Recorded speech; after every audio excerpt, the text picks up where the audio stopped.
कि भैया हम सभी लोग इक्वल हैं, लेकिन कहीं ना कहीं हमें इक्वालिटी का ये जो कॉन्सेप्ट है ना वो हर एक जगह पर इंप्लीमेंट होता हुआ नहीं दिखता। हम ये कह रहे हैं कुछ ऐसे आपको देश मिलेंगे, कुछ ऐसी सोसाइटीज मिलेंगी जहां पर पढ़ने लिखने वाला जो काम होता है, जहां पर आप देखते हैं कि जो इंटेलेक्चुअल काम होता है, जहां पर दिमाग का ज्यादा यूज करना पड़ता है, जहां पर आपको अपनी ब्रेन की स्किल्स को यूज करना पड़ता है। तो लिबरलिज्म लोगों का मानना है कि भैया गवर्नमेंट को हर एक तरीके से चीजें कंट्रोल करने की जरूरत नहीं है। मार्क्सिस्ट कहते हैं या फिर आपको देखते हैं सोशलिस्ट कहते हैं कि भैया हर एक चीज गवर्नमेंट के अंदर ही कंट्रोल होगी। नमस्कार दोस्तों, आप सभी का बहुत बहुत स्वागत है हमारी आज की एक और बहुत ही इंटरेस्टिंग क्लास में। क्लास 11th के अपने प्यारे बच्चों के साथ हम लोग कर रहे हैं डिस्कशन, और YouTube पर मौजूद जो आपका क्लास 11th का सबसे बेहतरीन ह्यूमैनिटीज का हमारा बैच है, विजय बैच, उसमें आपका स्वागत किया जा रहा है। और आपके साथ दोस्तों जो पॉलिटिकल साइंस वाला पोर्शन होता है या फिर जो राजनीतिक विज्ञान वाला भाग होता है, उसे आप लोग मेरे साथ डिस्कस करते हैं, और हम लोग आपके साथ अपनी आज की इस क्लास में आप ही के द्वारा बताए गए एक बहुत ही और डिमांड किए गए एक चैप्टर को डिस्कस करने के लिए आ गए हैं। जिस चैप्टर का हम लोग आप सभी के साथ डिस्कशन कर रहे हैं उसे हम लोग कह रहे हैं इक्वालिटी, और हिंदी के अंदर इसे क्या कहा जाता है बेटा? हिंदी के अंदर हम लोग इसे कह रहे हैं समानता। तो इस पूरे की पूरे चैप्टर की पूरी कहानी को हम लोग अपनी आज की इस क्लास में डिस्कस करने वाले हैं, और उसको अच्छे तरीके से हम लोग समझने की पूरी कोशिश करेंगे। तो सबसे पहले यहां पर हम लोग क्या करेंगे दोस्तों, आपके साथ अपनी आज की क्लास के अंदर वो क्या मेजर टॉपिक्स हमें इस चैप्टर के अंदर देखने को मिल रहे हैं उसको समझते हैं। हमारी आज की इस क्लास में हम लोग सबसे पहले इक्वालिटी क्या होती है या फिर समानता क्या होती है इसको समझने की कोशिश करेंगे। समानता से क्या तात्पर्य होता है समानता का, या फिर इक्वालिटी का क्या मीनिंग होता है वो समझेंगे। फिर हमें देखने को मिलता है कि इक्वालिटी के ना अलग अलग हमें पैरामीटर्स देखने को मिल जाते हैं। अब ये इक्वालिटी के मीटर्स क्या है, इनका क्या क्या काम करने का तरीका होता है उसको जानेंगे।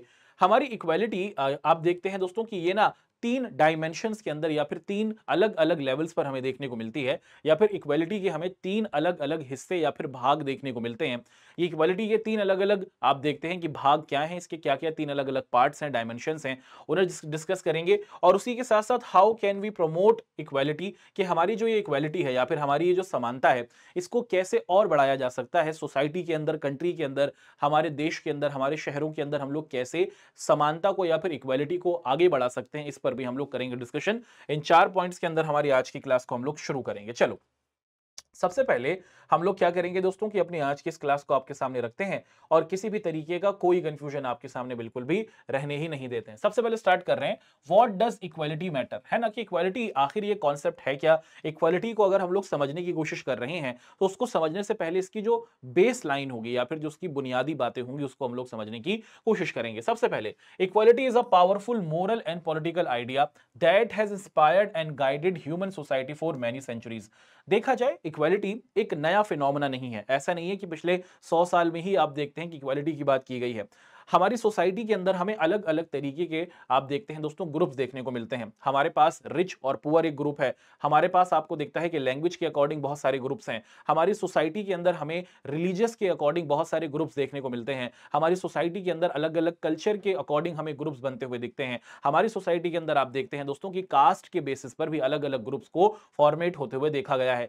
कोई ग्रुप किसी ग्रुप से ऊपर नहीं है, और हर ग्रुप को इक्वली ट्रीट किया जाएगा। इसी को हम लोग इक्वालिटी के तरीके से देख रहे हैं। और ये जो इक्वालिटी का फिनोमेना है या फिर ये जो इक्वालिटी का विचार है या फिर ये जो इक्वालिटी का आइडिया है, ये हमें हजारों सालों से आप देखते हैं दोस्तों कि हमें आता हुआ देखने को मिल रहा है।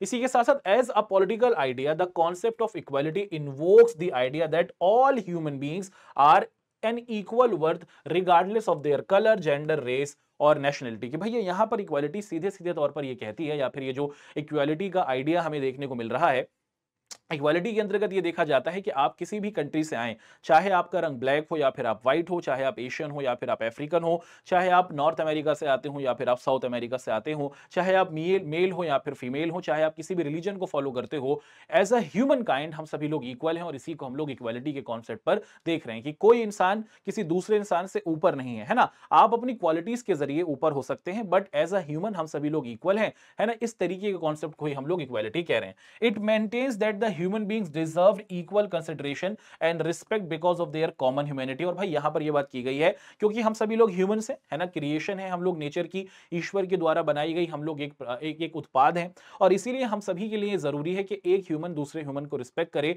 कोई अपने आप को किसी से ऊपर ना रखे, इक्वली हम सभी को ट्रीट करें और एक दूसरे को रिस्पेक्ट दें, क्योंकि यही हमारी ह्यूमैनिटी या फिर मानवता की बात है। Today equality is widely accepted idea which is embodied in the constitution and laws of many countries. और ये जो पॉइंट है ना इक्वालिटी, आज के टाइम पर दुनिया भर की हर कंट्री के अंदर हमें देखने को मिलता है। आपको शायद ही कुछ कंट्रियां देखने को मिलेंगी जैसे नॉर्थ कोरिया हुआ, उन कंट्रीज के अंदर आपको इक्वालिटी का कॉन्सेप्ट सही तरीके से आता हुआ नहीं दिखेगा। लेकिन अगर बात की जाए जितनी भी डेमोक्रेटिक कंट्रियां हमें देखने को मिलती हैं, वहां पर बहुत अच्छे तरीके से इक्वालिटी को फॉलो किया जाता है। और उन देशों के कॉन्स्टिट्यूशंस या फिर संविधानों में भी आप देखते हैं कि इक्वालिटी की बात की जाती है और उस देश के सभी लोग अपने आप को इक्वल लेते हुए आगे बढ़ते हैं।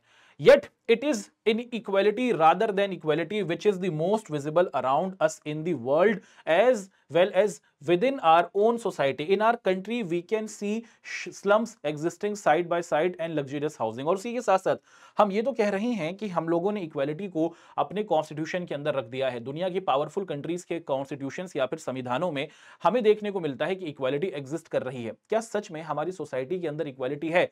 हाँ भाई, अगर हम देखें तो हमें एक तरफ से देखने को मिल जाता है कि अगर आप सड़क पर चल रही हैं या फिर आप अगर जा रही हैं सड़क पर, तो आपको दिखेगा कि एक बड़ी सी कार है। उस बड़ी सी कार के अंदर एक 6-7 साल का बच्चा बैठा हुआ है, उसके पास एक्सपेंसिव मोबाइल फोन है, एक्सपेंसिव गैजेट्स हैं और एक महंगी सी कार के अंदर एसी में वो बैठा है।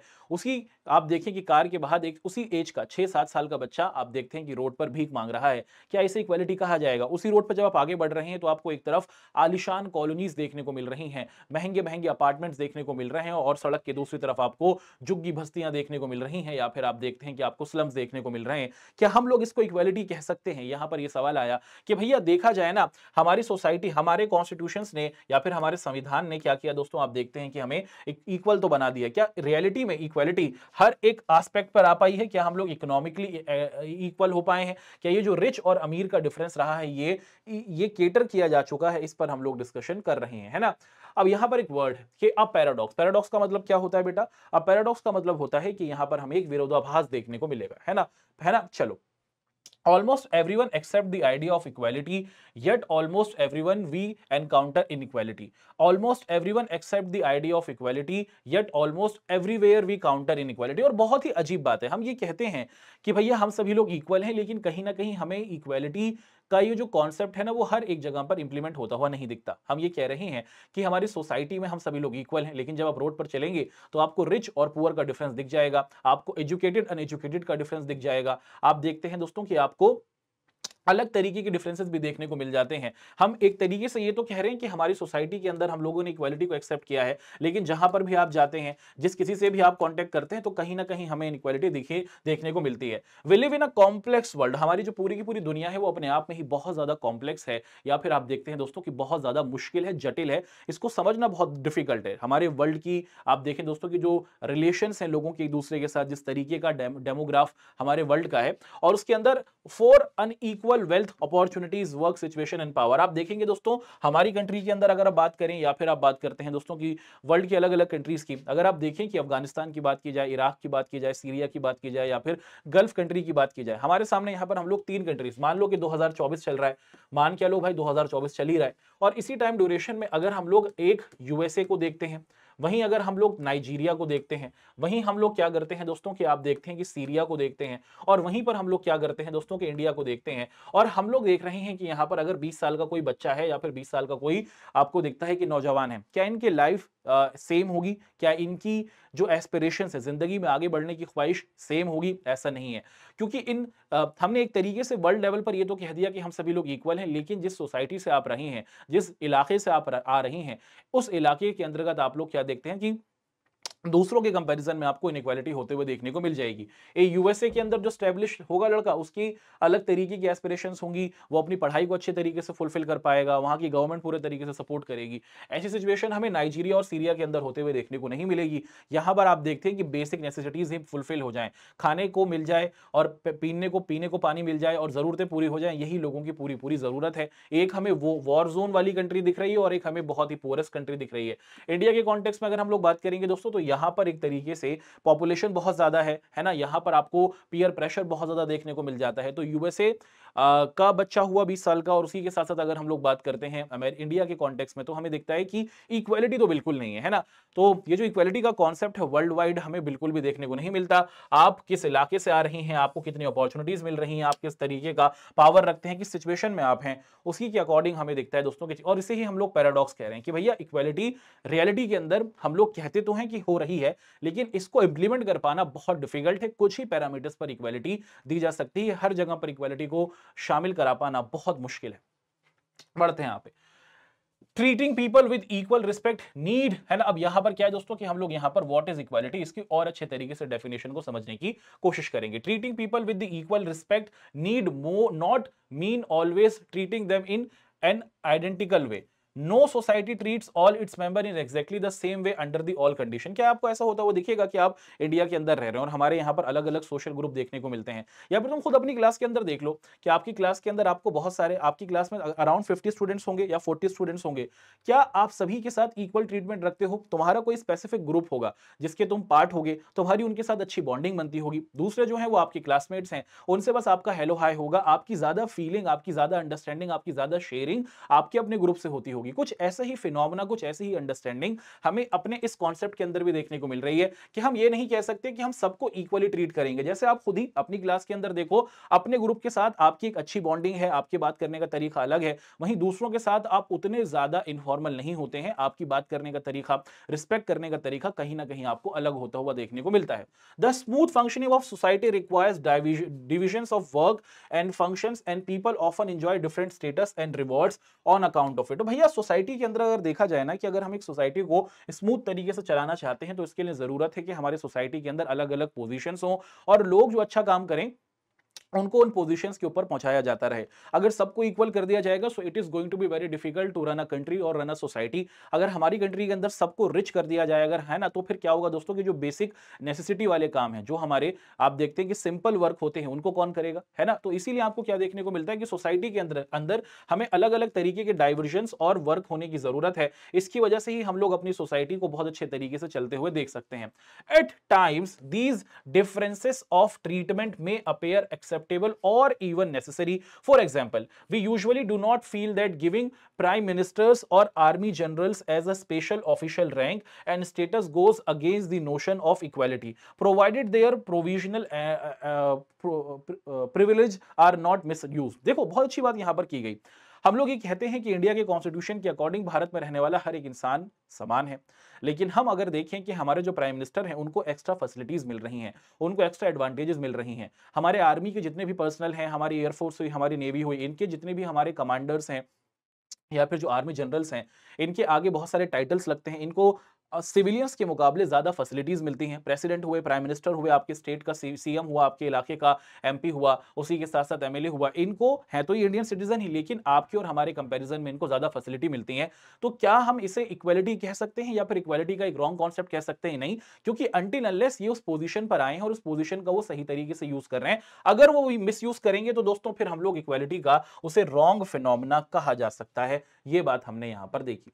आगे बढ़ते हैं कि व्हाट है ना कि अब यहां पर which distinctions or differences are acceptable and which are not. अब यहां पर हम लोग क्या करेंगे दोस्तों, इन्हीं पॉइंट्स को और बेहतरीन तरीके से समझने की कोशिश करेंगे कि when people are treated differently just because they are born in particular region और रेस और कास्ट और gender, we regarded it is an acceptable for an equality. देखो अगर आप देखें कि कोई इंसान किसी एक स्पेसिफिक कास्ट के अंदर पैदा हो गया तो इसका मतलब है कि वो उस कास्ट का मेंबर हो गया, और फिर दूसरी कास्ट के लोग अब उस कास्ट के आदमी से डिस्क्रिमिनेशन करना शुरू कर दें तो सोसाइटी इसको बिल्कुल भी एक्सेप्ट नहीं करेगी।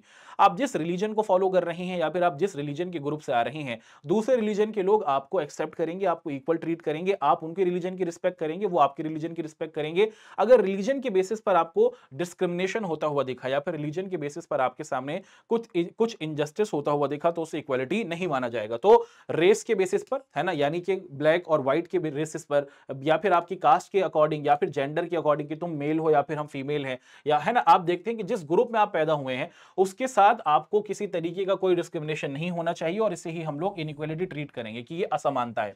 Human beings may pursue different ambitions and goals and not all may be equally successful. देखो हर एक इंसान की कुछ ना कुछ ख्वाहिश होती है। आप दुनिया के सबसे सक्सेसफुल इंसान को देख लो, उसकी भी बहुत ख्वाहिशें होंगी, और आप दुनिया के सबसे नाकारा या फिर सबसे बेकार आदमी को देखो, उसकी भी कुछ ख्वाहिशें होंगी, हालांकि वो नहीं कर पाया, है ना।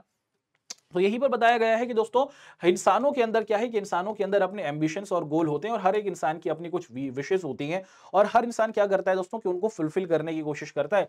कुछ की सक्सेस हो जाती हैं, कुछ की जो विशेष हैं, कुछ के जो डिजायर्स हैं, कुछ की जो एस्पिरेशंस हैं वो हमें कंप्लीट होते हुए नहीं दिखती। The commitment to the ideal of equality does not imply the elimination of all forms of difference. और जब हम बात कर रहे हैं कि भैया इक्वालिटी होनी चाहिए, तो इक्वालिटी का मतलब ये नहीं है कि हर एक डायमेंशन में, सोसाइटी के हर एक पर्सपेक्टिव में आपको इक्वालिटी होती हुई दिखेगी कि हम लोग इकोनॉमिकली सबको इक्वल कर देंगे। हो ही नहीं सकता। रिच और पुअर को कैसे आप इक्वल कर सकते हैं, है ना? ये हो ही नहीं सकता। तो कुछ ही पैरामीटर्स हैं हमारी सोसाइटी के जहां पर हम लोग इक्वालिटी को इनकलकेट कर सकते हैं या फिर इक्वालिटी ला सकते हैं। आप देखें कि इकोनॉमिक पर्सपेक्टिव में कि अर्थव्यवस्था के आधार पर, आर्थिक स्तर पर सबको समान कर देना बहुत मुश्किल है। It merely suggest that the treatment we receive and the opportunities we enjoy must not be the predetermined by birth or social circumstances। बस यहां पर यही बात की गई है कि आप किसी इंसान से किसी इस आधार पर या फिर किसी इस बेसिस पर आप उनको ज्यादा ना ही फेवर करना शुरू करें। देखो, अगर मान लो कि आपको देखने को मिल रहा है कि आप जिस लैंग्वेज को बोलते हैं उसी लैंग्वेज को मिलने वाला एक और आदमी आपको मिल गया, तो आप इसके साथ ज्यादा अच्छा फेवर कर रहे हैं और दूसरे के साथ नहीं कर रहे, तो ये ऐसा नहीं, सबको कॉमन तरीके से आपको साथ लेते हुए चलना पड़ेगा। इस तरीके की बात की गई। इक्वालिटी ऑफ अपॉर्चुनिटीज पर यहां पर हम लोग डिस्कशन करने की कोशिश करेंगे। अब ये इक्वालिटी ऑफ अपॉर्चुनिटीज क्या है और इक्वालिटी ऑफ अपॉर्चुनिटीज के अंदर हमें क्या क्या पॉइंट्स देखने को मिलेंगे, उनको हम लोग एक एक कर समझने की कोशिश करते रहते हैं। चलिए भैया स्टार्ट कर रहे हैं। सबसे पहले the concept of equality implies that all the people as human beings are entitled to the same rights and opportunities to develop their skills and talents to pursue their goals and ambitions. कि भैया आप किसी भी group से आ रहे हो, आप किसी भी जेंडर से आते हो, आप किसी भी लैंग्वेज को बोलते हो, आप किसी भी रिलीजन से आते हो, अगर आप किसी तरीके की कोई अपॉर्चुनिटी देखते हैं, अगर गवर्नमेंट के जरिए कोई अपॉर्चुनिटी निकाली जा रही है, कोई जॉब है किसी तरीके की, आप देखते हैं कि कोई अपॉर्चुनिटी आपको होती हुई दिख रही है, तो हर ग्रुप से आने वाले इंसान को उस अपॉर्चुनिटी को हासिल करने का मौका मिलना चाहिए। People have different talents and skills which resulted in some being more successful in their chosen careers and others. और अगर देखा जाए ना, हम अपने आसपास देखते हैं कि कुछ लोग बहुत सक्सेसफुल हो रहे हैं क्योंकि उन्होंने अपने टैलेंट्स को या फिर अपने ऊपर काम किया, उन्होंने अपने आप को एक तरीके से निखारा है, अपनी स्किल्स को बेहतर बनाया है। तो हर एक इंसान के पास कुछ ना कुछ टैलेंट है, जो उस टैलेंट को पहचान कर ज्यादा से ज्यादा क्या करता है दोस्तों कि उस पर काम करता है और उसको और अच्छे से अच्छा बनाता है, तो वही आदमी अपनी फील्ड के अंदर हमें सक्सेसफुल होता हुआ देखने को मिलता है। It is not lack of equality of status और वेल्थ और privilege that is significant but the inequalities in the people's access to such basic goods as education, health care, safe house that makes an unequal और unjust society. तो अगर हम बात करें कि अगर कोई इंसान है, उसे अपॉर्चुनिटी मिल रही है, कोई जॉब निकलती हुई दिखती है या फिर किसी तरीके से आप देखते हैं कोई सिलेक्शन प्रोसीजर आपको होता हुआ दिखता है, अगर उस सिलेक्शन प्रोसेस के अंदर आपको एग्जाम होता हुआ दिखेगा, आप देखते हैं दोस्तों कि उसके अंदर कोई एंट्रेंस अपॉर्चुनिटी होती हुई दिखेगी या फिर आप देखते हैं कि उसमें उसके लिए आपको ऑडिशन कराया जाएगा, अगर आप टैलेंटेड होंगे तो आप उसको पास कर जाएंगे, अगर आप नहीं होंगे तो आप अनसक्सेसफुल हो जाएंगे। आप इस अकॉर्डिंग पर ये नहीं कह सकते कि हमारे साथ इनइक्वालिटी हो रही है। मान लो कि आप लेस स्किलफुल हैं, आप उतने ज्यादा स्किल नहीं रखते, दूसरा आपसे ज्यादा स्किल रखता है और अगर उसे सेलेक्ट कर लिया, आपको सेलेक्ट नहीं किया, तो आप ये नहीं कह सकते कि मेरे साथ तो इनइक्वालिटी हो रही है क्योंकि हम सब तो सेम है। ऐसा नहीं है। आपका सिलेक्शन या फिर जो आपकी अपॉर्चुनिटीज है वो पूरे तौर पर डिपेंड करेंगी कि आप कितने स्किलफुल हैं। हां, अगर आप देखें कि आपको प्रॉपर एजुकेशन नहीं मिल रही है, एजुकेशन के कॉन्टेक्स्ट में हेल्थ केयर अगर आपको सही तरीके से नहीं मिल रही है, आपको घर नहीं मिल पा रहा है, इन चीजों को अगर आप इक्वली ट्रीट नहीं कर पा रहे हैं, तो इनको हम लोग एक अनजस्ट सोसाइटी या फिर एक अनइक्वल सोसाइटी के तौर पर रिकॉग्नाइज कर सकते हैं। यहां पर है नेचुरल एंड सोशल इनइक्वालिटीज। अब ये नेचुरल और सोशल इनइक्वालिटीज क्या है इसको देखते हैं। Natural inequalities are those that emerge between people as a result of their different capabilities and talents. These kinds of inequalities are different from social produced inequalities which emerge as consequences of inequalities of opportunities और the exploitation of the same group in the society by others. मतलब these are considered to be the most resulted of different characteristics and abilities which people have. तो देखो, हमारे यहां पर हमने discussion किया कि हमें देखने को मिल सकता है नेचुरल और सोशल इनइक्वालिटीज, यानी कि कोई इंसान नेचुरली टैलेंटेड हो सकता है और कोई इंसान नेचुरली आप देखते हैं कि थोड़ा लेस टैलेंटेड हो सकता है।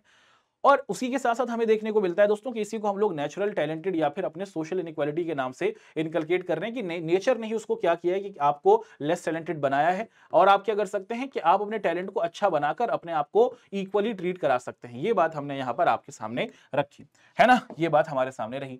अब ये सोशल इनइक्वालिटीज क्या है उसे देखते हैं। सोशल इनइक्वालिटीज जो होती हैं दोस्तों कि ये सोसाइटी के जरिए क्रिएट की गई हैं। जैसे आप देखें कि सर्टेन सोसाइटीज की कुछ societies for example value those who perform intellectual work over those who do manual work. तो सोसाइटी के अंदर आप देखें कि कुछ ऐसे आपको देश मिलेंगे, कुछ ऐसी सोसाइटीज मिलेंगी जहां पर पढ़ने लिखने वाला जो काम होता है, जहां पर आप देखते हैं कि जो इंटेलेक्चुअल काम होता है, जहां पर दिमाग का ज्यादा यूज करना पड़ता है, जहां पर आपको अपनी ब्रेन की स्किल्स को यूज करना पड़ता है, ऐसी सोसाइटियां होंगी जहां पर लोगों को ज्यादा एक्सेप्टेंस मिलेगी। और जो मैनुअल वर्क करते हैं, जो अपनी बॉडी के जरिए चीजें करते हैं, जैसे लेबर हुए, फार्मर हुए, उनको ज्यादा आप देखते हैं दोस्तों की ज्यादा सपोर्ट नहीं किया जाता। तो इस तरीके का जो ये इनइक्वालिटी होता है, ये सोसाइटी ने बनाया है, ये नेचर के जरिए आपको होता हुआ नहीं दिखता।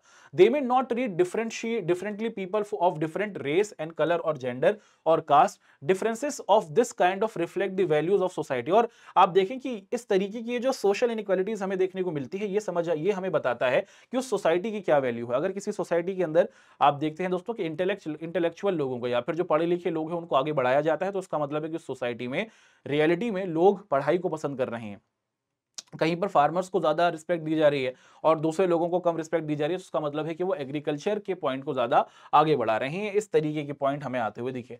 अब इसमें ये जो हमारा नेचुरल इनइक्वालिटी है ना, इसको आप इस तरीके से भी देख सकते हैं कि एज अ ह्यूमन काइंड हम सभी के 2 हाथ 2 पैर होते हैं और हम सभी लोग फुल्ली फिट होते हैं। मगर मान लो कि कोई बच्चा पैदा हुआ और उस बच्चे के आप देखते हैं दोस्तों कि कोई बॉडी पार्ट मिसिंग है, तो यहां पर उसको नेचुरल इनइक्वालिटी के तौर पर कंसीडर किया जा सकता है कि नेचर ने ही उसके साथ इनइक्वालिटी कर दी है, उसको वो पूरी चीजें नहीं मिली जो उसको मिलनी चाहिए थी, ताकि वो अपनी बॉडी को पूरे तरीके से फंक्शन कर सके और अपने आप को अच्छे तरीके से अपने टैलेंट को निखार सके, है ना? ये पॉइंट हमने यहां पर रखा। उसी के साथ साथ दोस्तों हमें कुछ और पॉइंट्स भी देखने को मिल रहे हैं, जैसे कुछ अदर प्रॉब्लम्स भी हमारी सोसाइटी के अंदर या फिर हमारे कुछ और इश्यूज में हमें देखने को मिलती है। The distinction is sometimes useful in making us to distinguish between acceptable and unfair inequalities in society, but it is not always clear or self-evident. When certain inequalities in the treatment of people have excited over a long period of time, they may appear to us justifiable. तो देखो, अगर हमारी society के अंदर एक तरीके का inequality का प्रोसेस बहुत लंबे टाइम से होता है, तो सोसाइटी उसे एक्सेप्ट कर लेती है। जैसे अगर आप इंडिया के कॉन्टेक्स्ट में देखें, हमारे यहाँ पर आज से हजारों साल पहले हमारे जो 4 आपको वर्ण दिखते हैं या फिर हमारे जो 4 कास्ट सिस्टम देखने को मिलता है, उसके अंदर आपको दिखता है दोस्तों कि जो अपर कास्ट हुआ करती थी, है ना, जिन्होंने अपने आप को सो कॉल्ड अपर कास्ट कहना शुरू कर दिया था, जिसके अंदर हमें ब्राह्मण, क्षत्रिय और वैश्य समुदाय के लोग आते हुए दिखते हैं। इन्होंने शूद्रास के साथ डिस्क्रिमिनेशन शुरू कर दिया और धीरे धीरे आप देखते हैं दोस्तों कि धीरे धीरे सोसाइटी में एक्सेप्टेबल हो गया कि ये जो हमारी क्या है दोस्तों की हायर क्लास के लोग हैं, ये क्या कर सकते हैं कि लोअर क्लास के लोगों के साथ या फिर लोअर कास्ट के लोगों के साथ डिस्क्रिमिनेशन कर सकते हैं। और इसे एक्सेप्ट कर लिया जाता है कि अगर कोई इनइक्वालिटी बहुत टाइम तक सोसाइटी में एग्जिस्ट करती है तो लोग उसको पूरे तौर पर एक्सेप्ट कर लेते हैं और जिनके साथ इनइक्वालिटी हो रही है वो उसके साथ जीना शुरू कर देते हैं। इस तरीके का पॉइंट हमें आता हुआ दिखा, है ना। For example, the women were for long decidable as a weaker sex, considered timid और लेस। और उसी के साथ साथ हम देखें दोस्तों कि हमारी सोसाइटी के अंदर बहुत टाइम से ये बताया जाता रहा कि जो विमेन जेंडर है या फिर ये जो अगर हम लोग बात करते हैं लेडीज की, ये एक तरीके से क्या है कि ये मेन के कंपैरिजन में बहुत ज्यादा वीक है। इनको तो सिर्फ एक तरीके से आप देखते हैं कि मेल के डिजायर को फुलफिल करने के लिए बनाया गया है। इनका काम है कि सिर्फ बच्चों की पैदाइश करने के लिए। और इसी तरीके से आप देखें कि ये नोशन फिर पूरी लेडीज के अंदर भर दिया गया। बाद में फिर आप देखते हैं कि बहुत बाद में जाकर इस इनइक्वालिटी पर बाद में ध्यान दिया गया और फिर इसको हटाने की कोशिश हम देखते हैं दोस्तों की गई। अब इसी के साथ साथ दोस्तों हमारे सामने कुछ और पॉइंट्स भी यहां पर आ रहे हैं, उनको भी हम लोग एक एक कर रखने की कोशिश करेंगे और अच्छे अच्छे पॉइंट्स को हम लोग यहां पर डिस्कस करते चलेंगे। ठीक है, चलो स्टार्ट कर रहे हैं।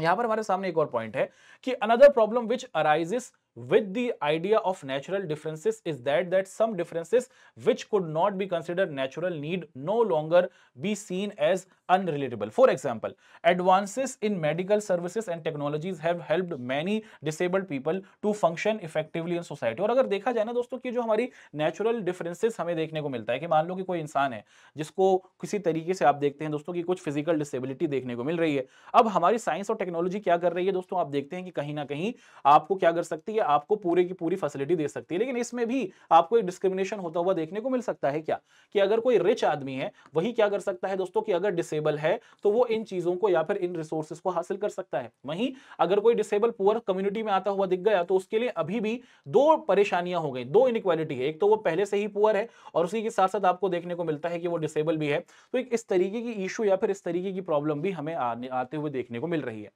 Today, computers can help blind people, wheelchairs and artificial limbs can help increase the physical disability. Even a person looks can be changed with, आप देखते हैं कि कस्टमिक सर्जरी या फिर plastic surgery. It would seem unjust to most people today if disabled people are denied necessary help to overcome the efforts to their disability or fair reward of their work on the grounds of they have naturally. तो देखा जाए कि आज के time के अंदर technology आ चुकी है, अगर कोई किसी तरीके से डिसेबल है तो उसकी डिसेबिलिटी को दूर किया जा सकता है।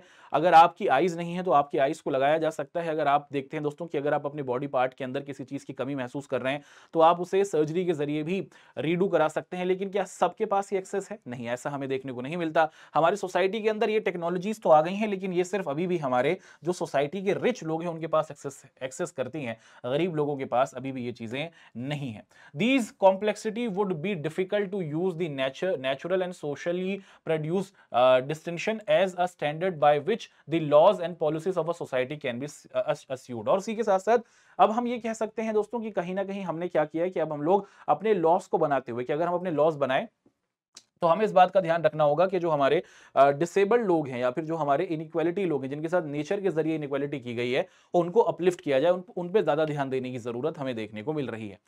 यहां तक तो हमने एक तरीके से कि ये जो कॉन्सेप्ट रहा इक्वालिटी का उसको आपके सामने देखा, उसी के साथ साथ इक्वालिटी के क्या मीनिंग हुआ उसको हमने आपके सामने पेश किया। अब हमारे सामने यहां पर आपको आता हुआ दिख रहा है दोस्तों 3 डायमेंशंस ऑफ इक्वालिटी, कि हमारी इक्वालिटी 3 तरीके से बढ़ते हुए देखने को मिलती है।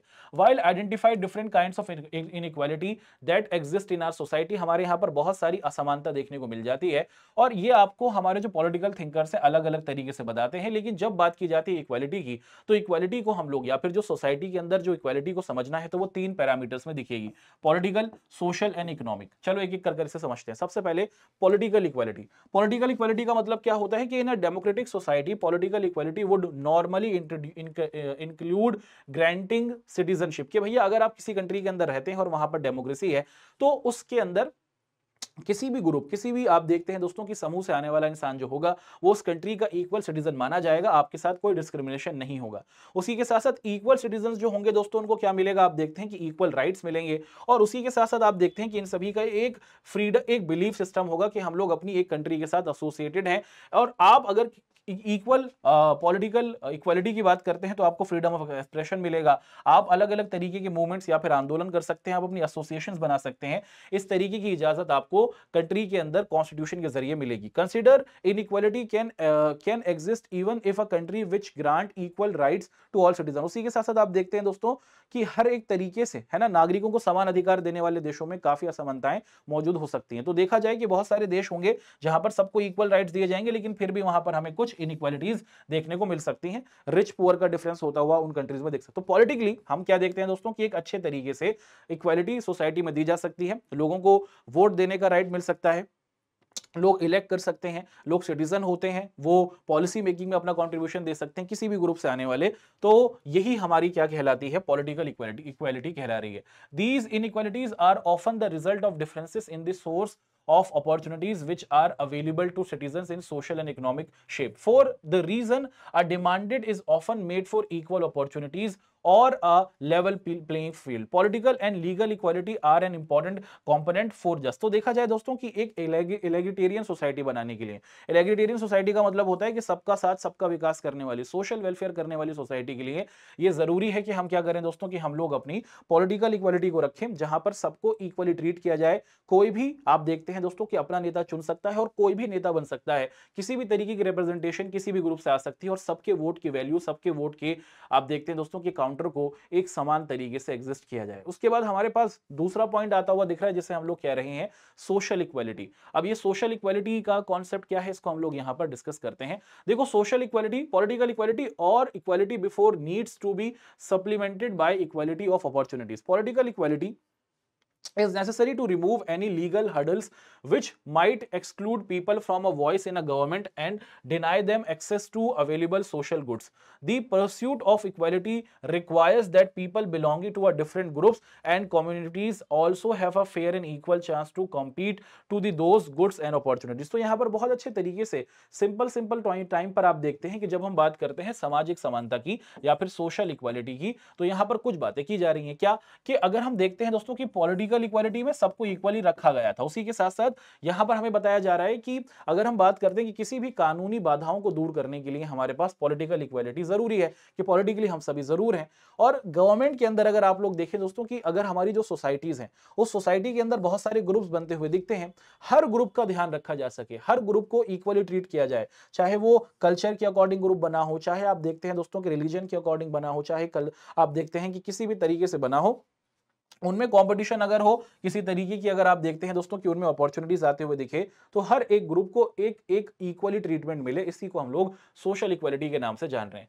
For pursuit of equality, it is necessary to minimize the efforts of social and economic inequality and guarantee certain minimum conditions of life to all the members of society. तो अगर हमें इक्वालिटी को रिस्टोर करना है तो हमें क्या करना है, अपने सोशली लेवल पर भी और इकोनॉमिकली लेवल पर भी जो इनइक्वालिटीज है उनको हटाना होगा, और तभी सभी की जिंदगी बेहतर हो सकती है। एजुकेशन सबके लिए होगी, उसी के साथ साथ आप देखते हैं हेल्थ सर्विस सबके लिए होगी। इस तरीके की चीजों के जरिए ही हम लोग क्या कर सकते हैं, इक्वालिटी को किसी भी कंट्री के अंदर अच्छे तरीके से इंप्लीमेंट कर सकते हैं। मिनिमम वेजेस सबको कुछ मेहनताना मिलेगा।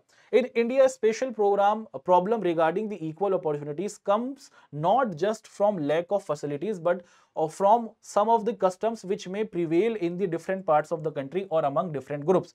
For example, women may not enjoy the equal rights inheritance in some groups. अगर हम लोग देखें दोस्तों कि हमारी सोसाइटी के अंदर भी बहुत सारे ऐसे ग्रुप्स देखने को मिल जाते हैं कि गवर्नमेंट ने सबको इक्वल ट्रीट करा हुआ है, पॉलिटिकली हम सब लोग इक्वल हैं, लेकिन फिर भी हमें देखने को मिल जाता है कि अगर आप किसी स्पेसिफिक ग्रुप से जुड़े हुए हैं, मान लीजिए कि आप किसी ट्राइबल ग्रुप से जुड़े हैं या फिर आप किसी रिलीजन से आते हुए देखने को मिलते हैं, तो आपके ग्रुप के अंदर क्या हो सकता है दोस्तों कि जो हमारी क्या है दोस्तों कि आप देखें कि जो हमारे पॉलिटिकल राय जो एक तरीके से इक्वालिटी है ना, वो वहां पर अबॉलिश की जाती है। और आप देखें कि हमारी कंट्री में बहुत सारे क्या है, बहुत सारे ग्रुप है जहां पर लेडीज को इक्वल इनहेरिटेंस नहीं मिलता है ना। और एक तरीके से ये क्या है दोस्तों कि ये हमारे सामने सोशल इक्वालिटी का एक तरीके से कमजोर रूप प्रेजेंट कर रहा है ना। The state has a significant role in such matters. तो हमारी कंट्री या फिर गवर्नमेंट के पास पूरा कंट्रोल है इन सिचुएशंस में जब हम बात करते हैं सोशल इक्वालिटी की। It should make a policies to prevent discrimination. Government को ऐसी पॉलिसीज बनानी है जिससे सोसाइटी के अंदर डिस्क्रिमिनेशन और हैरेसमेंट को रोका जा सके। लेडीज हो चाहे जेंट्स हो या फिर किसी भी ग्रुप से आने वाले लोग हों, उन सभी को इक्वल एजुकेशन मिले, उन सभी की जिंदगी को बेहतर किया जा सके, इस पर पूरे तौर पर हमें काम होता हुआ देखने को मिले। इस पॉइंट को हम लोग यहाँ पर देख रहे हैं। उसी के साथ हमने अब तक आपके साथ पॉलिटिकल इक्वालिटी और सोशल इक्वालिटी के बारे में पॉइंट को डिस्कस किया। अब हमारे पास ये दूसरा पॉइंट है जिसे हम लोग कह रहे हैं economic equality. Economic equality exist in a society if there are significant differences wealth property और इनकम बिटवीन द इंडिविजुअल्स। कि भैया लोगों में इक्वालिटी लाई जाए, कि रिच बहुत ज्यादा रिच ना हो जाए, गरीब बहुत ज्यादा गरीब ना हो जाए, एक इक्वल डिफरेंस होना चाहिए। There are two ways of measuring the degree of economic inequality. तो हम लोग इसको कैसे समझ सकते हैं, इसको देखते हैं। First, it is measuring the relative difference between the richest and poorest. के ज्यादा ग्रुप के रिच और अमीर के बीच में, अमीर और गरीब के बीच में बहुत डिफरेंस ना हो, कि रिच बहुत ज्यादा रिच है और पुअर बहुत ज्यादा गरीब है, ऐसा हमें होता हुआ नहीं मिलना चाहिए। Another way could be the eliminate the number of people who live below the poverty line. कि ऐसा ना हो कि कोई कंट्री है जहां आपको दिखता है कि 95% लोग तो आपको पुअर दिख रहे हैं और 5% लोग आपको रिच दिख रहे हैं, ऐसा नहीं होना चाहिए। एक इक्वल बैलेंस होना चाहिए, 50-50 का रेशियो हो, 60-40 का रेशियो हो, ऐसा होना चाहिए। और inequalities that are untouched and over generations are more dangerous for the society. और इस तरीके की जो हमारी इनइक्वालिटीज हैं, ये हमें जनरेशंस के हिसाब से आते हुए देखने को मिलती हैं, है ना। इस तरीके की परेशानी हमें दिखती है। If in a certain classes of people have enjoyed considerable wealth and the power which goes with it over generation to generation, the society would become divided between those classes and others who have remained poor would remain poor। कि अगर किसी country के अंदर कुछ group के लोगों के पास पैसा रहा तो वो अपने जनरेशन को देते रहेंगे, जिनके पास नहीं रहा वो बेचारे गरीब रहेंगे। Over time such classes differences can give rise to resentment and violence. और जो लोग गरीब रहे भाई, फिर वो क्या करेंगे, वो अपनी स्थिति को बेहतर करने के लिए वायलेंस कर सकते हैं, और जो वेल्दी क्लास हो सकती है उनके लिए फिर चीजें डिफिकल्ट हो सकती हैं। तो इसीलिए क्या किया जाए दोस्तों कि इसीलिए हमें इकोनॉमिकल इक्वालिटी की तरफ भी बढ़ने की जरूरत है और एक एगिटेरियन सोसाइटी बनाने की, सबका साथ सबका विकास करने की जो हमारी अप्रोच है उस पर हमें बढ़ने की जरूरत है। मार्क्सिज्म और लिबरलिज्म, जो हमारे कार्ल मार्क्स भैया हैं, वो इन्हीं तीन बातों पर डिस्कशन करते हैं कि इकोनॉमिक लेवल पर क्या होना चाहिए, सबको साथ लेते हुए हमें बढ़ना चाहिए और किसी तरीके का कोई डिस्क्रिमिनेशन बिल्कुल भी नहीं होना चाहिए। अब ये मार्क्सिज्म क्या है, चलो उसे समझते हैं। Marxism, Karl Marx was an important 19th century thinker. Karl Marx सरकार एक हमें थिंकर आते हुए दिखते हैं 19th सेंचुरी से हैं, और वो क्या करते हैं कि वो अग्री हुए हैं इस बात पर कि भैया सोसाइटी के अंदर जितनी भी परेशानियां हमें दिख रही हैं उसकी मेन वजह क्या है कि हमने क्या करा हुआ है कि कुछ लोगों को प्राइवेट ओनरशिप या फिर प्राइवेट प्रॉपर्टी दी हुई है, और इन्हीं लोगों ने क्या करा हुआ है, दूसरों के रिसोर्सेज को कब्जा किया हुआ है, जैसे ऑयल हुआ, लैंड हुआ, फॉरेस्ट हुआ। ये सारी की सारी जो चीजें हैं ना, ये क्या है कि किसी एक इंसान की नहीं हो सकती। दुनिया के अंदर जो जमीन है, दुनिया के अंदर आप देखते हैं जो रिसोर्सेज हैं वो गवर्नमेंट के हैं, है ना, गवर्नमेंट के अंडर होनी चाहिए, गवर्नमेंट डिसाइड करेगी कि चीजें कैसे करनी है या नहीं। He pointed out that such private owners के जो प्राइवेट लीडरशिप के मालिक है, उन्होंने क्या किया कि अपना फायदा किया है और उन्होंने पॉलिटिकल सिस्टम इस तरीके से बनाया है जिससे उन्हीं का फायदा हो, और उन्होंने बड़े तौर पर गरीबों को कमजोर किया है। और इसीलिए एक ऐसे गवर्नमेंट क्या है दोस्तों की जरूरत है, एक ऐसी सोसाइटी और ऐसी गवर्नमेंट की जरूरत है जो अपने पास हर ओनरशिप को रखे और फिर लोगों की भलाई करे। इसी को हम लोग मार्क्सिज्म के नाम से जान रहे हैं या फिर मार्क्सवाद जिसे कहा जाता है।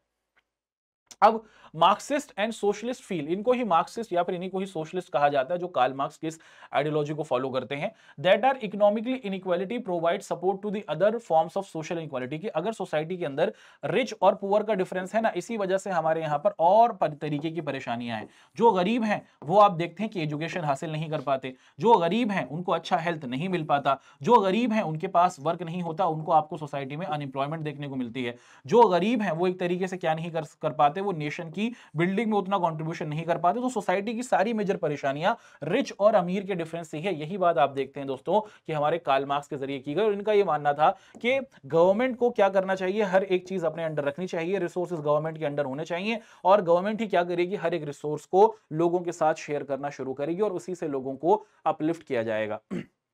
अब यहीं पर हमारे सामने एक और तरीके का फिनोमेना आते हुए दिख रहा है जिसे हम लोग कह रहे हैं लिबरलिज्म। अब ये लिबरलिज्म क्या है और लिबरलिज्म का थॉट हमें क्या बताता है उसको हम लोग समझते हैं। Liberalism upholds the principle of competition as the most efficient and fair way to distributing resources and rewards in the society. They believe that the while state may have the interest और intervene to try and ensure the minimum standard of living and equal opportunities for all, this can not by itself being equality और justice to the society for them as long as the competition is open and the fair. So liberalism लोगों का मानना है कि भैया government को हर एक तरीके से चीजें कंट्रोल करने की जरूरत नहीं है। मार्क्सिस्ट कहते हैं या फिर आपको देखते हैं सोशलिस्ट कहते हैं कि भैया हर एक चीज गवर्नमेंट के अंदर ही कंट्रोल होगी, गवर्नमेंट ही लोगों को लेते हुए चलेगी, रिच और पुअर को बिल्कुल खत्म कर देंगे, है ना, सब इक्वल होंगे। वहीं लिबरल लोगों का ये मानना है या फिर लिबरलिज्म ये जो थॉट है वो ये कहता है कि सोसाइटी के अंदर कॉम्पिटिशन होना चाहिए, जो एक तरीके से क्या कर सकता है, जो अपनी स्किल्स के जरिए या फिर जो अपने टैलेंट के जरिए अपने आप को बूस्ट कर सकता है या फिर अपनी सिचुएशन को अच्छा कर सकता है, तो गवर्नमेंट को उससे फेवर करना चाहिए, है ना। अनलाइक सोशलिस्ट, और सोशलिस्ट लोग क्या करते हैं, सोशलिस्ट लोग कहते हैं कि हर एक चीज गवर्नमेंट के कंट्रोल में होगी। वहीं लिबरल्स का ये मानना है कि भैया गवर्नमेंट लोगों को अपॉर्चुनिटीज देगी, आप अपने स्किल्स और अपने टैलेंट के जरिए उस अपॉर्चुनिटी को कितना बेहतर बना सकते हैं ये आपके ऊपर है, और फिर आप अपनी सिचुएशन को और अच्छा बना सकते हैं। ये पॉइंट हमने यहां पर आते हुए देखा, और लिबरलिस्ट को हम लोग उदारवाद के नाम से पुकार रहे हैं। ये पॉइंट हमने आपके सामने यहां पर रख दिया है ना। तो यहां तक के जो हमारे पॉइंट्स रहे उनको हमने एक एक कर आपके सामने रखा। अब आगे बढ़ते हैं बेटा, और कुछ हमारे पॉइंट्स यहां पर आ रहे हैं, उनको भी हम लोग एक एक कर डिस्कस करते चलते हैं। सामान्य यहां पर एक पॉइंट है, how can we promote equality, कि भैया हम लोग अगर इक्वालिटी की बात कर रहे हैं कि इक्वालिटी होनी चाहिए, इक्वालिटी होनी चाहिए, तो इसको हम लोग प्रमोट कैसे करें, है ना। इक्वालिटी क्या है, इक्वालिटी के 3 डायमेंशंस क्या है उसको समझ लिया। We need to consider if use of affirmative actions is justified for the purpose of bringing about equality. तो इक्वालिटी के लिए सोसाइटी के अंदर लोगों का थॉट चेंज करना होगा। एस्टैब्लिशिंग फॉर्मल इक्वालिटी, सबसे पहले हमें स्टेप उठाना पड़ेगा bringing about the equality in ending the all formal system, के पुराने जो सिस्टम्स हैं जिसमें इनइक्वालिटी होती है उसे हटाओ, और जो इक्वल सोसाइटी के सिस्टम होंगे उनको लाओ। कॉन्स्टिट्यूशन इस तरीके से बनाओ जो सबको साथ लेते हुए चले। Social, economic and political inequalities को काउंटर करने की कोशिश की जाए, और इसी के जरिए हम लोग क्या कर सकते हैं, लोगों को अगर इक्वल अपॉर्चुनिटीज मिलेंगी तो हम लोग क्या कर सकते हैं, तो हम लोग एक तरीके से इक्वालिटी को ज्यादा से ज्यादा प्रमोट कर सकते हैं, है ना। और देखा जाए दोस्तों कि कॉन्स्टिट्यूशन के अंदर आप देखिए कि जितने भी तरीके के डिस्क्रिमिनेशन होते हैं, कॉन्स्टिट्यूशन क्या करे, उन सारे डिस्क्रिमिनेशन को तोड़ दे और एक तरीके से एक ऐसी सोसाइटी बनाए जहां पर कोई डिस्क्रिमिनेशन ना हो। जैसे हमारी सोसाइटी के अंदर, इंडिया सोसाइटी में आपको अनटचेबिलिटी देखने को मिलती थी कि जो हाई क्लास के लोग थे या फिर जो हाई कास्ट के लोग थे, उनका यह मानना था कि अगर किसी लो कास्ट के आदमी ने हमें छू दिया तो हम लोग क्या हो जाएंगे, हम अपवित्र हो जाएंगे। और ये छुआछूत की जो प्रथा थी वो हमारे इंडियन कॉन्स्टिट्यूशन ने बड़े तौर पर खत्म की और इसी के जरिए हमने क्या किया दोस्तों, आप देखते हैं कि हमने इक्वालिटी को अपनी कंट्री के अंदर मजबूती से आगे बढ़ाया। तो कुछ यही पॉइंट्स यहां पर बताए जा रहे हैं कि एक तरीके से क्या करना होगा दोस्तों, कि लॉज ऐसे बनाने होंगे, इस तरीके से हमें अपनी पॉलिसीज को एग्जीक्यूट करना होगा जो बेहतर तरीके से किसी भी रीजन के अंदर इक्वालिटी को मजबूती से आगे बढ़ा सकती है। इक्वालिटी थ्रू डिफरेंशियल ट्रीटमेंट है ना। उसी के साथ साथ sometimes it is necessary to treat people with differently in order to ensure that they can enjoy equal rights. For example, disabled people man justifiable demand special ramps in public space. तो जो हमारे disabled लोग हैं उनके लिए जाने के लिए स्पेशल रास्ता बनाया जाए, उनको एक तरीके से अगर लाइन लग रही है तो उनको क्यू में ना खड़े होने दिया जाए, उनको जल्दी से उनके काम को करा दिया जाए। इस तरीके की जो अपॉर्चुनिटीज होंगी क्या करेंगे दोस्तों, कि उनको एक तरीके से इक्वल ट्रीट कराएंगे। और बड़ी इंडिया जैसी कंट्री के अंदर आप देखते हैं दोस्तों कि ये पूरे तौर पर हमारे लिए बहुत ज्यादा एक्सेप्टेबल है। उसी के साथ यहां पर हमारे सामने एक पॉइंट हमें दिख रहा है कि अफर्मेटिव एक्शन, और इस अफर्मेटिव एक्शन के बारे में हम लोग डिस्कशन करते हुए आगे के पॉइंट्स को समझने की कोशिश करते हैं कि अफर्मेटिव एक्शन हमारे किस पॉइंट को यहां पर रिफ्लेक्ट कर रहा है ना। चलो, कहा गया भैया ये रहा। Affirmative action is based on the idea that it is justifiable and sufficient formal equality of the law. Affirmative action can, however, take many forms from professional spending on facilities of disadvantaged communities such as scholarship of hostels special considerable। यहां पर ये बात की जाइए कि हमें ना society के अंदर इक्वालिटी लाने के लिए अगर कोई टैलेंटेड है, अगर कोई स्किलफुल है और उसने अपनी क्वालिटी को अच्छा बनाया है और उसने अपॉर्चुनिटी को ग्रैब किया है, तो जो हमारी सोसाइटी है ना उनको रिवॉर्ड करना चाहिए, उनको पॉलिसीज में आप देखते हैं इनकलकेट करना चाहिए, उनको एक तरीके से आप देखते हैं दोस्तों कि स्कॉलरशिप देनी चाहिए। तो स्कॉलरशिप्स के जरिए जो लोग सोसाइटी में पीछे रह गए हैं उनको आगे बढ़ने का मौका मिलेगा और इसके जरिए वो सोसाइटी को और अच्छा कर सकते हैं और अपनी सारी रिसोर्सेज को बहुत अच्छे तरीके से यूज कर सकते हैं, है ना। तो यही पॉइंट हमने देखा। उसी के साथ साथ दोस्तों हमारी कंट्री के अंदर आप देखें कि हमने एक और चीज को रखा है जिसे हम लोग कह रहे हैं रिजर्वेशन। रिजर्वेशन का मतलब क्या है कि हम सब लोग एक तरीके से डेवलपमेंट के अंदर बहुत आगे निकल गए, है ना। 1947 से लेकर 2024 तक अगर आप लोग देखें, जो सिटीज में रहने वाले लोग हैं वो बहुत आगे निकल गए हैं, लेकिन हमारे वो लोग जो आपको ट्राइब्स में रहते हुए दिखते हैं, वो लोग जो हमारे दलित भाई हैं, वो बहुत पीछे रह गए हैं। इसीलिए इंडियन कॉन्स्टिट्यूशन क्या करता है, इंडियन कॉन्स्टिट्यूशन क्या कर रहा है दोस्तों, आप देखते हैं कि हमारे ट्राइबल लोगों को, हमारे दलित भाइयों को और हमारे ओबीसी कैटेगरी के लोगों को रिजर्वेशन देता है। इसका मतलब क्या है कि आपको जॉब के अंदर, उसी के साथ साथ आप देखते हैं दोस्तों कि आपको एजुकेशन के अंदर क्या करना पड़ेगा, अब ज्यादा मेहनत करने की जरूरत नहीं है, क्योंकि आपका पहले बहुत डिस्क्रिमिनेशन हुआ है। अब आप क्या कर सकते हैं, कम नंबर पर भी अपनी अपॉर्चुनिटी को हासिल कर सकते हैं, ताकि आप सबके साथ तो आ सकें। अगर आपको नहीं जोड़ा गया तो आप बहुत पीछे रह जाएंगे। इसीलिए सबको साथ जोड़ने के लिए इंडिया के अंदर हमने रिजर्वेशन को रखा, और इस रिजर्वेशन के जरिए भी आप देखते हैं दोस्तों कि हमें पॉजिटिव चेंज आता हुआ हमारी सोसाइटी के अंदर बड़े लेवल पर देखने को मिल रहा है। और उसी के साथ इक्वालिटी वाला ये जो हमारा पूरा का पूरा कॉन्सेप्ट रहा और इसकी जो सारी की सारी बातें रही, अब यहाँ पर हमारे सामने वो कंप्लीट हो रही हैं। आशा करते हैं दोस्तों कि ये जो भी पॉइंट आपके सामने रखा गया है आपको बहुत अच्छे तरीके से समझ में आया है। आपसे करेंगे मुलाकात अपनी नेक्स्ट क्लास के अंदर, और उसके अंदर हम लोग आपके साथ एक नए चैप्टर को डिस्कस करेंगे। आप लोग कॉमेंट करके बताएंगे कि आप किस चैप्टर को देखना चाहते हैं। Thank you so much for joining. अपना ध्यान रखिएगा। Bye bye. जय हिंद।